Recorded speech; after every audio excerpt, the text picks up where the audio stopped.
How we doing? What's up, dude? How are you? I'm good. How about yourself? Pretty good. Thanks for sitting down with me. Hey, no problem. Also, sorry about me getting you all this stuff late. I came straight from school and had a busy day. Hey, you're good, man. No worries. And I think Thank the you. best part is, didn't even need to look over the questions. I was like, you don't even need to. We'll go with it on the fly. Cool. Appreciate that. Yeah, I always send it just in case people want them, but sometimes they don't. Yeah, I get it. What's up, guys? Welcome back to my YouTube channel. Today I have an interview with David Griffin of the Clowns. Thank you for sitting down with me, David. Hey, no problem. Thanks for having me. No problem. For the viewers at home, could you please tell me what you would expect or would think based off the first couple games, what your role would be like on the tour? Yeah, I know I'm going to be a starting pitcher for the Clowns, so that's going to be a fun time. Um, just what to expect with Banana Ball. A lot of energy. It was fun. That first weekend was a really fun time that I'm looking forward to getting to meet everybody going forward and stuff like that, all the fans, and just create memories with everyone. Cool. Would you rather be a starter than a reliever? It depends on the situation. I personally I like being that guy that the team can rely on to throw the ball and have confidence in. So for me, it doesn't really matter if I'm a starter or a closer. I'd prefer closing if I was to relieve. But I like also starting because I like to throw more pitches in general.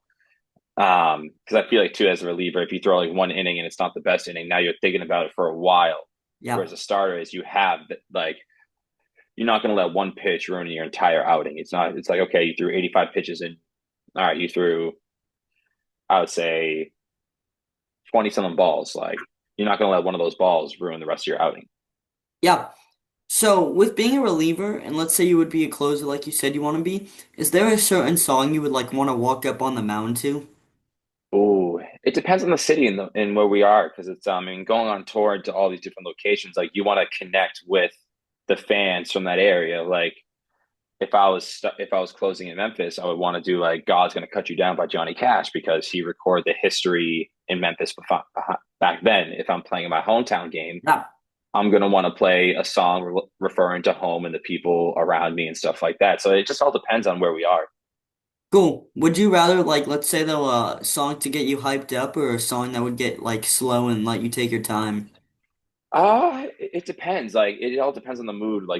It's where we are in the game in general. Like sometimes for me, it's different songs that have the right beat drop at the right moment that kind of gets you going and stuff like that. It's very you can't be too stuck on like one song, one beat, whatever it is. A lot of it, what's going to happen, like the part of the magic is it just happens organically, and I think that's the kind of thing too. Like sometimes if you're going so fast, like you want that slow song to kind of get you to calm down, or if you got that, or if you're feeling kind of sluggish, like you want that upbeat song to kind of get you going. It just depends on the moment.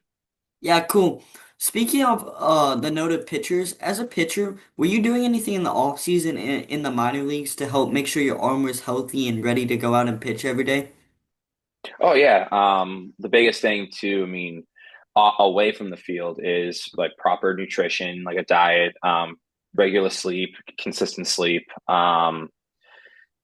like the nutrition, eating healthy too. Doing arm care is also an important thing when you get done throwing, because you want to promote the blood flow back into those muscles to repair everything. But yeah, I was lifting 4 or 5 times a week, as well as throwing 4 or 5 times a week as well. And then I was getting soft tissue work once a week to kind of take care of my body on top of that for anything that I couldn't do myself. But yeah, it's a full time job. I kind of kept the same mindset going forward into Banana Ball because going into Banana Ball, I haven't been on the injured list. I'll knock on some wood real quick.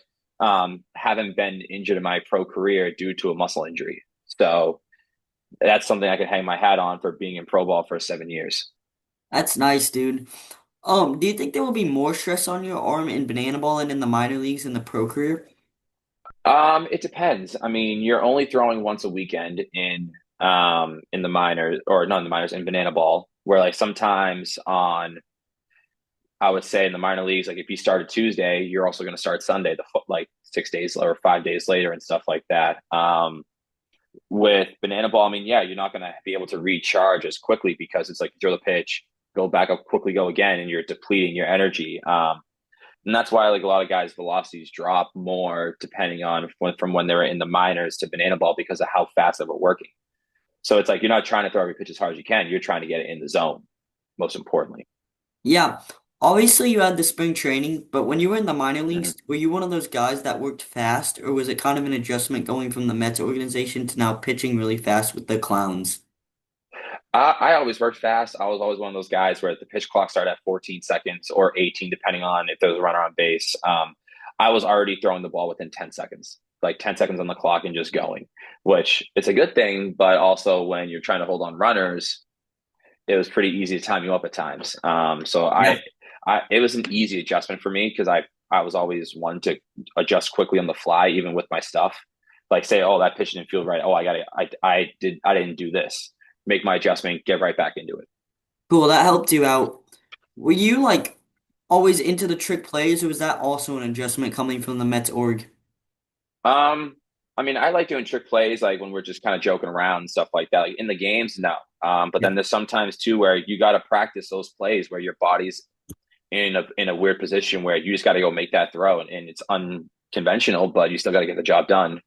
And I think practicing stuff like that also does help you out in the long run, whether it's body control, positioning, and all that stuff. Yeah. Yeah, dude, if you do that in the pro league in a game, you're cooked. Yeah, I mean, I had a play, I want to say in AAA like a few years ago. I had a comebacker come right back to me, and I literally put my glove behind my back and I picked it. And as a comebacker, I picked it, literally gathered myself, threw the ball, and I started running to the dugout before the ball even landed in the first baseman's mitt. But that's just one. It's a little bit of kind of like not a confidence booster, but it kind of creates the momentum for our team and stuff like that because we were still grinding away at the time. It was like a 1 run or 2 run game, and I was pitching really good that day, so I was kind of feeling myself. Which sometimes energy like that can be contagious for a lineup, and sometimes like baseball is all mental. Like if you're feeling Yeah. confident in with your play, like you're gonna play better, and if you're not feeling confident, like the results will show. Yeah, dude, that's awesome. Every team needs like one or two guys that can provide that spark. Hmm. So when you're playing, let's say you feel like a little off on the mound, and let's say your fastball isn't working like it normally does, and like you said, baseball is all confidence. How do you get that confidence back and focus on this batter instead of thinking about how it's not working that well? This is gonna sound so cliche and it's so corny at the same time, but honestly, like I aim every pitch down the middle, to be honest. And because here's the thing, like I know how much my stuff moves. If I get it to the exact spot down the middle, all right, awesome, because that tells me that my ball's going to go wherever I need it to go. But if my sight's setting to the middle and I'm missing up and into a righty just a little bit, that tells me that my arm is late a little bit. So then I got to change my sights. It's easier to change your eyesight than the rest of your body in your release point, stuff like that. So like if I'm trying to throw a pitch on the middle, maybe I'll just aim down the way and end up down the middle and kind of go from there.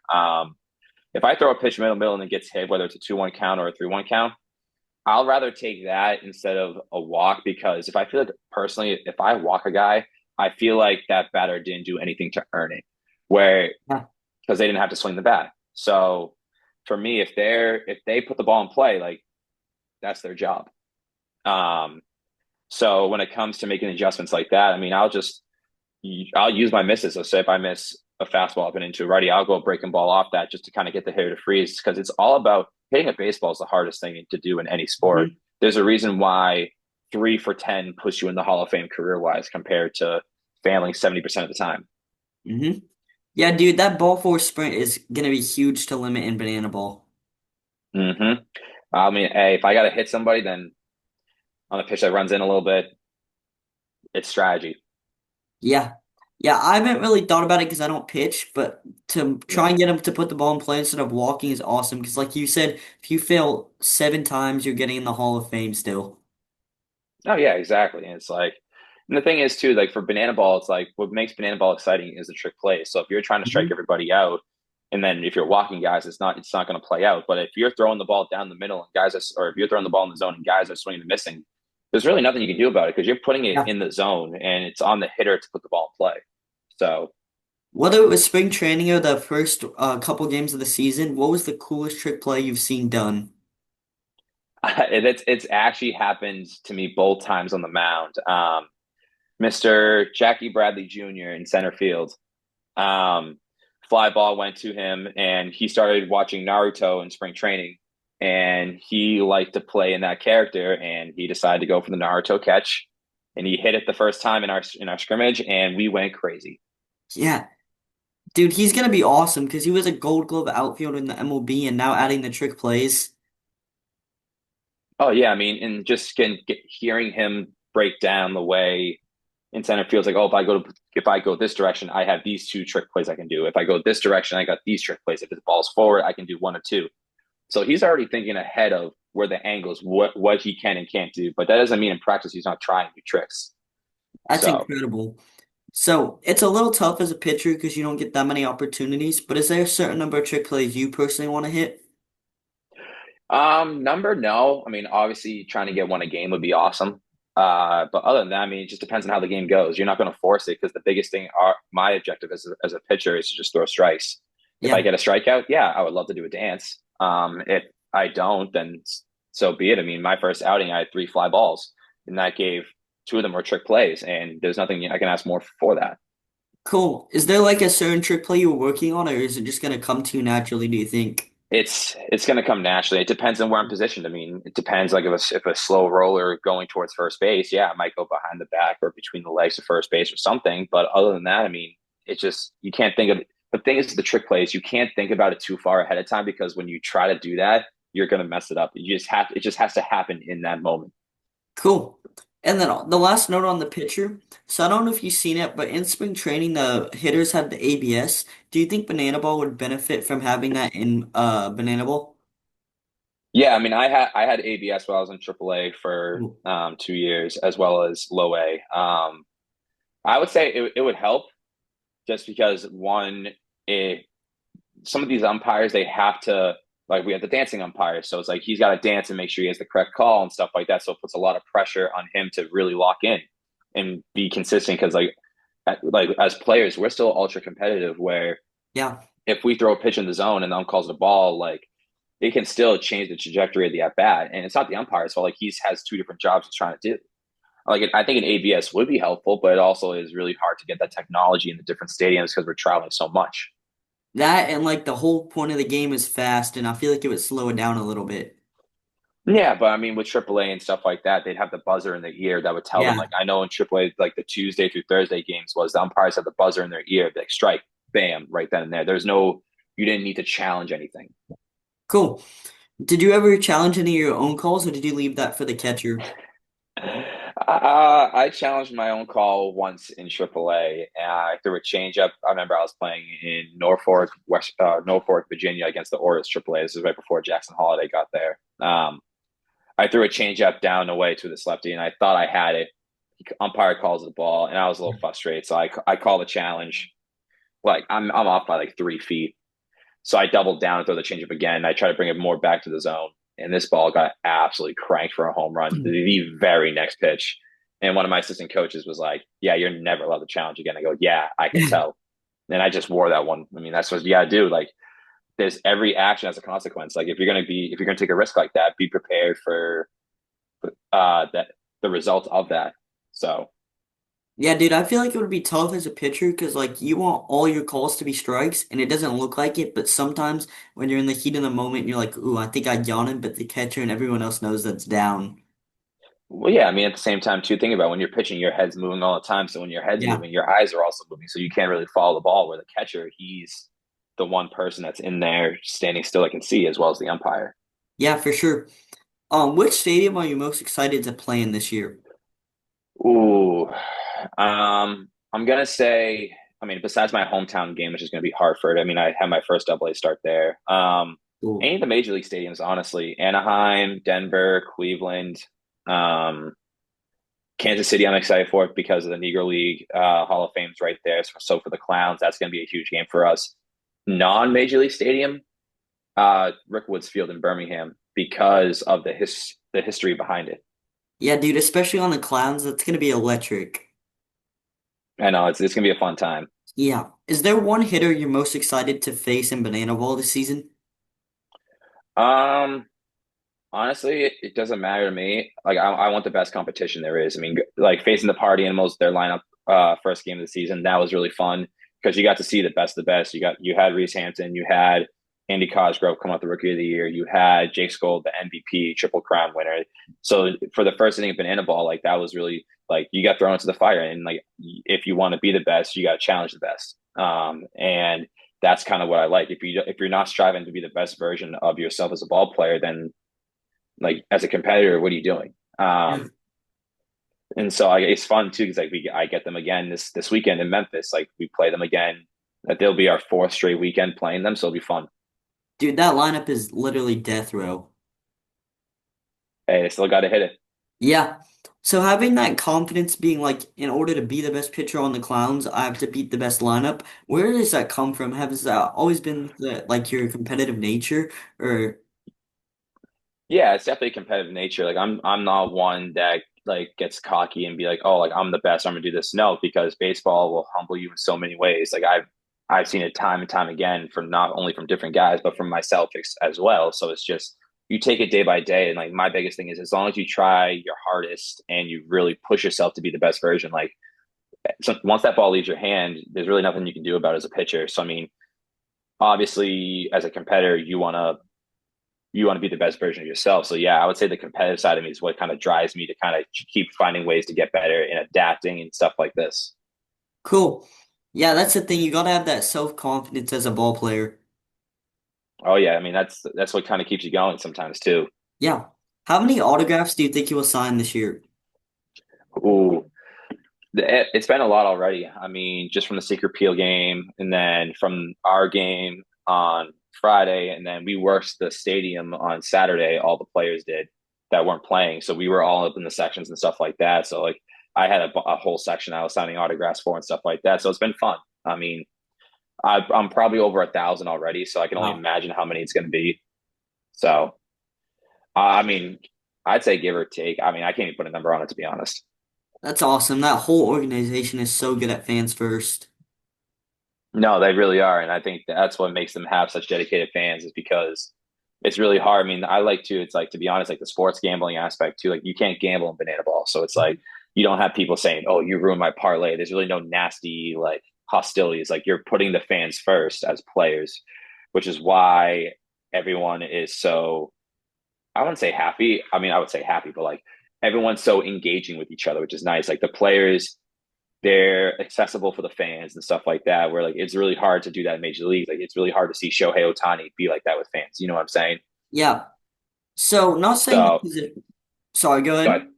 no, go ahead. Not saying the position players don't have as much free time, but with being a pitcher, you're not out there every inning. Do you kind of make it your goal to go up to the upper deck and go say hi to those fans? Yeah, at times, yeah. I know that's the one thing I'm gonna probably work on during the games, where it's like obviously I want to be there for my teammates and help out with. Like that's a big thing for me. I'm a very team first player, as in like when I'm not playing that day, I want to do what's best for the team to help them for a chance to win. Like I just want to feel like I want to contribute more than anything. But there's definitely going to be games where I'm just going to be like, hey, I'm just going to sit in the stands the entire game and just hang out with fans, take photos and stuff like that. Because I mean, they pay the money to come watch these games, and it's not like we play here every single day. It's once a year, maybe every 2 years. So it's like if you make a memory for them, then they have somebody to follow going forward. That's awesome, dude. That's a great way to think about it. So speaking of impacting fans' lives, who has been the most influential person in your life for baseball or just life? Ooh, there's a lot though. It's really tough to point down or to narrow it. I mean, obviously, I'm going to say my parents. They're very influential with me. Um, like my dad was a high school coach for hockey for over 25, 30 years, and growing up like being a student athlete, he embedded in me a while of like the jersey on the front, the name on the front represents the club you're playing for or the town or your school. The name on the back of your jersey represents your family and like the name that you're representing, and then the number represents yourself, so you're playing for more than just yourself anytime you put on any team gear. So it's like how you conduct yourself as a person goes a long way because you're representing more than just yourself. And then I kind of treat that as like even as a young kid, like as an unpaid internship. Like if I want to get paid for this, like I gotta treat it like an internship for now. Um, But then in terms of baseball, I would say my college coaches were my first year were very influential on me. And then dating back to when I was youth growing up, like I had the same travel coach for from third grade all the way to eighth grade. And Wow. he taught me a lot about baseball, which was really good too. And practices were so fun. We practiced every day. Like, I remember wanting to go to the ballpark and stuff like that, and just kind of kept me engaged and stuff like that, and finding ways to get better and learning more about the game. So I would say um, probably Coach Earl, my youth coach, or then my college coaches for sure. Dude, that's awesome with the name and the number on the back of the jersey because I've heard Mhm. about the front, but I haven't thought about it that way on the back. Yeah, and that's the one advice too. Like, because I've been coaching like at facilities for kids for the last 4 or 5 years. So at that point, like you think about you get team gear, you want to wear it. Yeah. But then like you see like if you're in middle school, like you're a young kid, if you go like when I was younger, like you go to the mall or whatever. If you go to the mall and act around and do some stupid stuff, oh, he's wearing a Savannah Bananas hat, or he had a Savannah Bananas sweatshirt with he was number 8 on it or whatever, like something like that.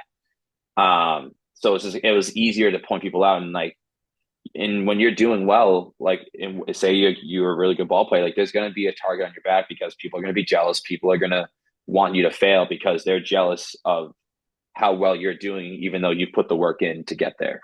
Yeah, dude, people don't like to see you succeed even though you've worked way harder than they have.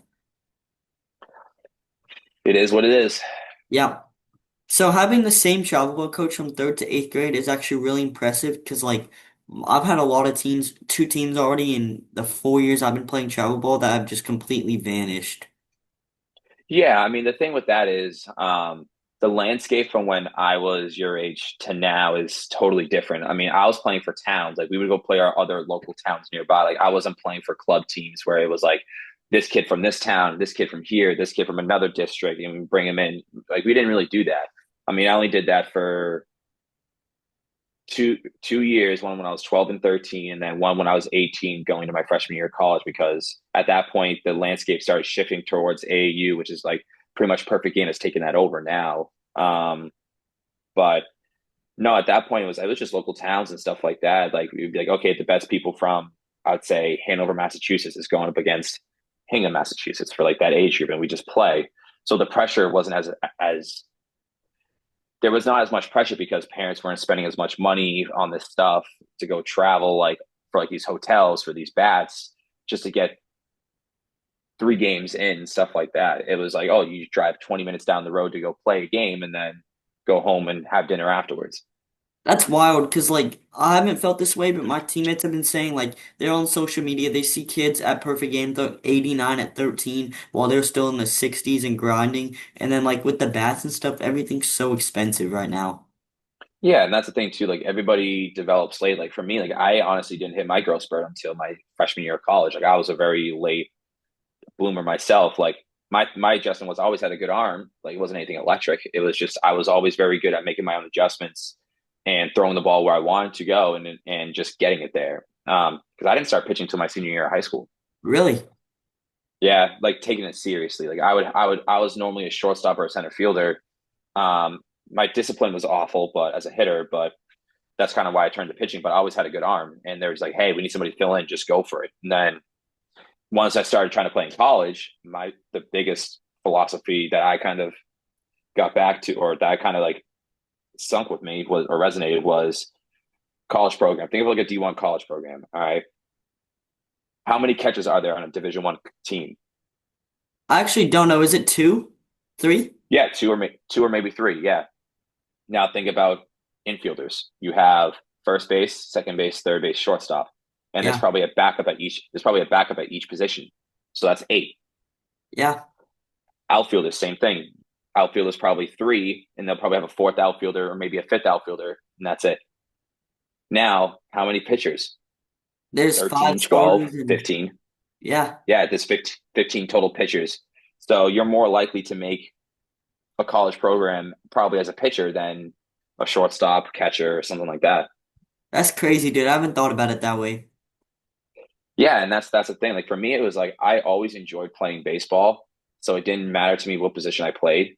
I just wanted to play and be Yeah. around it. So you spent 4 years in the Mets minor league organization. What was your Yep. coolest memory and experience from that? Ooh, there's a handful. My probably one of the crazy ones was getting my first appearance in a major league spring training game. Uh, I kind of got thrown in the fire on that one. It was one of those like early in this, like I think the first spring training game of like 2022 or 2023, where Oh, they they were like, oh, Max Scherzer has that like I want to say a 40 pitch count or 3 innings, whichever comes first. His first 2 innings, he cruises in like less than 20 pitches. And I was a guy filling in from like the minor league side because like at that time, if a guy hits a workload, you bring a minor league guy to finish the inning and then just kind of go off from there. And all of a sudden, like 2 outs with in the third inning, it was just like hit, error, error, walk, something, and all of a sudden they're panicking like Max has have one more pitch, like get Griffin hot. Like next thing I know, I throw one pitch in the more pen. Max is at 40, Buck Showalter's walking out, Griff's in the game. I'm like, oh, and then like I had to go sprint down and stuff like that. So that was a really cool moment getting thrown to the fire. It's like in the box score, you see like Max Scherzer, David Griffin, Edwin Diaz. So it was pretty funny to see. Because that was like my first full year. I think it was actually my first spring training, like period. Um, so that was a really cool moment. And then probably getting my first like AAA start. I was actually in Hartford, Connecticut, getting ready to throw in AA, and my all my family and friends were there. And I'm like, oh, I'm throwing tomorrow, whatever. Or I was supposed to pitch that day, didn't get in, so I'm all like upset. So I'm in the car, my buddy and my manager calls me and he's like, hey Griff, like, where are you right now? You in the locker room? I said, oh, I said, I'm actually going back to I'm out going out to do my buddy, like he's here. He's like, well, I need you to come back. I was like, oh, like, why is that? He was like, you're going up to AAA tomorrow to pitch in Syracuse. I need you to grab your stuff. And I was like, oh, okay. So I like quickly go back in. I tell my parents, I'm like, hey, like dinner's canceled. Like we got to hit the road. And they're like, why? I'm like, I'm starting in AAA tomorrow. And like that was a really cool moment and stuff like that. And then getting a start in Worcester against the Woo Sox, being from Massachusetts. So that was a really cool moment for myself. Those are probably my top three favorite moments that I got to experience. Like not even regardless of like how I did, but just being in that moment with the people that like got to experience it. dude, that's awesome that you pitched right after Max Scherzer and right before Edwin Diaz. Hey, these AirPods are from Scherzer still when he had that minor league rehab outing with us. Really? Yeah, he bought everyone in the AA staff AirPods, players, equipment manager, pitching coach, everyone. I remember hearing about that, but I didn't know you on that team. That was sick. Oh yeah, it was awesome. I mean, years later, 4 years later, still got these. That's sick.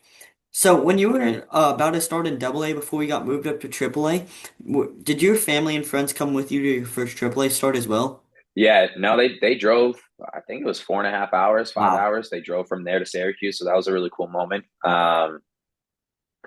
Because it was like we didn't know what to expect. Like all of a sudden,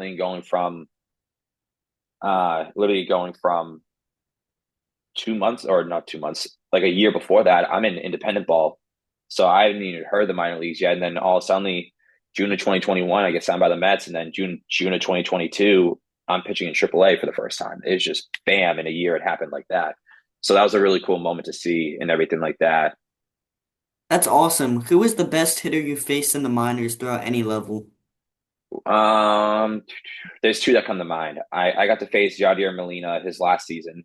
Wow. Um, he was it was like my first spring training. I was throwing in like the high A side. So for a lot of the major league guys, if you're not playing in the game that on the road that day, you just stay back on the minor league side and you just hop in, just get at bats whenever you want.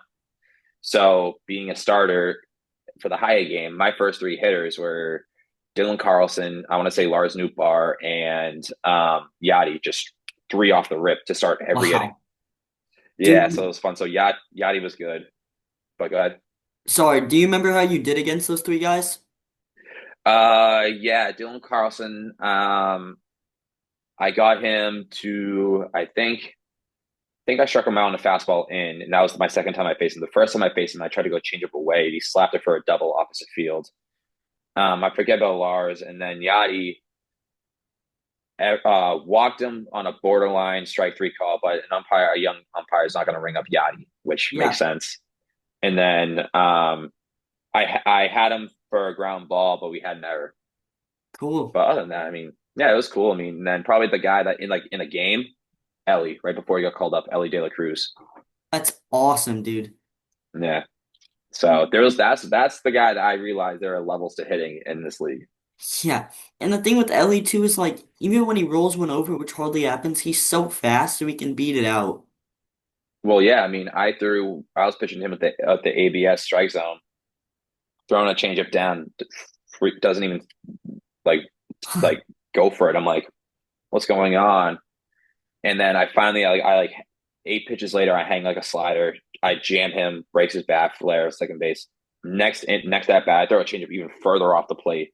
And this man just lunges for it, throws his hands at it, and hit like 100-mile-an-hour line drive back up the middle. That I had to get out of the way. And I'm just like, I look at my dugout, and they just gave me like the hat, like, dude, just hang your hat on that one. Like, there's nothing you can do. Like, he had Yeah, 4 home runs that week too against us. So that's I'll wild. take I'll take a single off of him. So Do you have any of those videos, whether it's Yachty News Bar or Ellie saved here? Yachty, Yachty, I do. Ellie, I don't. I have the Yachty one. I got a handful of ones. I mean, facing Volpe. I'm trying to think of who else. I'm trying to think of who else.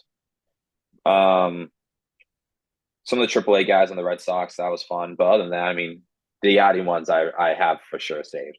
That's awesome. So you have an ear condition. Would you mind speaking a little Mhm. bit about what that is? So I was born with a condition called cholesteatoma, which is kind of like excess dead skin cells that will grow in your ear over time. And if it goes untreated, you could lose all your hearing. Yeah. So essentially, it's called cholesteatoma, which is like uh, excess dead skin cells that just keep growing over time, and if they left untreated, you can lose all of your hearing. So like every 6 months, I go to a specialist in Boston. They do MRIs. They go in and clean everything just to make sure it's not growing. Because like sometimes too, if it's left untreated, it can also affect like your balance membranes, your taste buds, which I that kind of hit me in 2023 where my taste buds changed at like a split notice, and then I lost 10 pounds in a week, and then Oh, I I essentially I want to say it's like a small dose of vertigo. I mean, it was one of those where like doing the same thing over and over again, it just never felt the same. So every time I did something, it felt so different. Like I could throw the back to back pitch with the same movement, same spot, whatever. And I look back at my pitching coach and be like, "Hey, did that do anything?" They're like, "Yeah, it did. Like it was the exact same one as the one before." I'm like, it felt totally different. Um, but yeah, I mean, so on the left side, I mean, I've had to adapt at times, like school systems and stuff like that. And I think that's what gravitated me towards baseball because a lot of baseball communication is nonverbal, like hmm. signs, indicators, stuff like that. And you gotta watch what's going on around you to make sure, like, hey, you can kind of keep up with what's going on. So Without that condition, do you think you would play baseball? I'd still play baseball regardless. I mean, I still enjoyed it, so it had nothing to do with the ears and stuff like that. It was just I had to work a little bit. I had to kind of think outside the box in order to stand out. So Cool.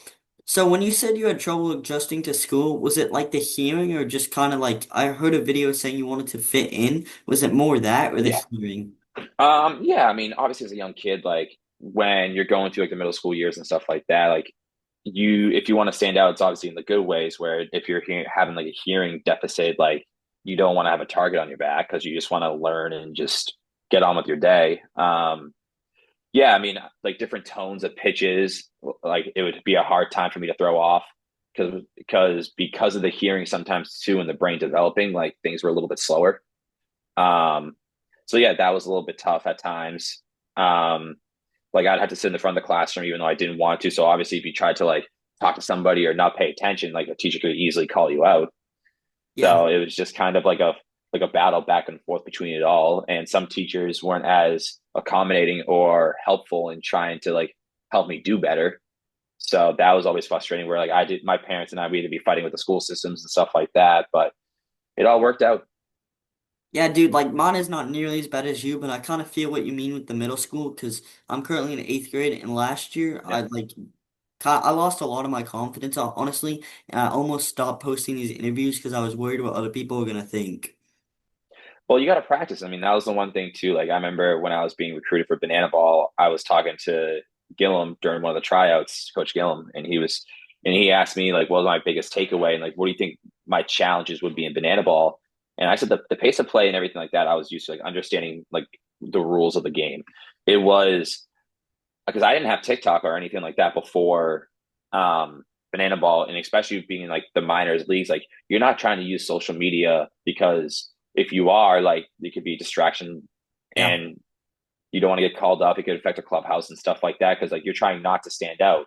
Where here in Banana Ball is like you want to show everything, like you want to show your personality, who you are as a person, your beliefs, causes for everything and stuff like that. And that's the thing, like people are going to judge you at first, but if you keep going, like essentially it just becomes normal. I mean, the prime example is Jackson Olsen. Like he was posting content long before he was on the Bananas, and he's made a name for himself and hit 1 million followers this year, which is like shows how hard he's worked to build that reputation.